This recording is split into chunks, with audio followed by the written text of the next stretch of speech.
রোদে পুড়ে মোর গায়ের চামড়া শুকায়। আর শিয়াল তুই তুলিস কিস্তির টাকা, কিস্তির টাকার অত্যাচারে ক্ষেতর শান্তিতে কাম করার ফাং না। বিয়ান বেলায় যে ভুইতে আসি বসে আছিস, ওদিকে কিস্তিওয়ালা বাড়িতে আসি বসে আছে। কিস্তির টাকা কমরত পেছে তুলে হবে?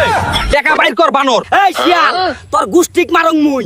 কিস্তির 50,000 টাকা তুলিয়া তোর শিয়াল বাইক দিছিস ব্যবসা করার জন্য, আর মুই কিস্তি দিমু শখ টাকা কি মোর ভাইক দিছুং, তুই বানরও তো অর্ধেক নিছিস। তোর ভাগের কিস্তির টাকা তুই দে, মোর ভাইয়েরটা মুই দিমু।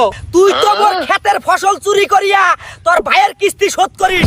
শিয়াল, এক ঘুষি দিয়ে পেটের হাড্ডি ভাঙি দেম। তোর ক্ষেতত কি আছে রে বানর? মোর ভাই ওদিক থেকে মুরগি চুরি করে কিস্তির টাকা পাঠায়, তুই তোর ভাগের টাকা বাইর কর। অভিনয় করিস না শিয়াল, তুই কটে থাকি কিস্তির টাকা দিবু, ওই কিস্তি এলার সাথে তুই যায়া মারে মারা খা। যখন খেত করার জন্য টাকা নিছিস তখন তো মুকুত খুব হাসি আছিল, এলা টাকা দিতে গালা করিস, তোর মুখ মুই ঘুরি ভাঙি দেয়। মুখত লাগাম লাগা শিয়াল, ব্রেক দে, ভুই থাকি উঠলে তোর চাপার 32টা দাঁত ফেলে দেম। হয় আজকে তোর একদিন, না হয় মোর একদিন। কিস্তির টাকা মুই আজকে এই ক্ষেত থাকি নিয়ে তবেই যাম। মেজাজ গরম করিস না, ভুই থাকি উঠলে 1.5 হাত জিবা বাইর করে ফেলাম। বাসপের যদি চাস ভুই থাকি দূর হ।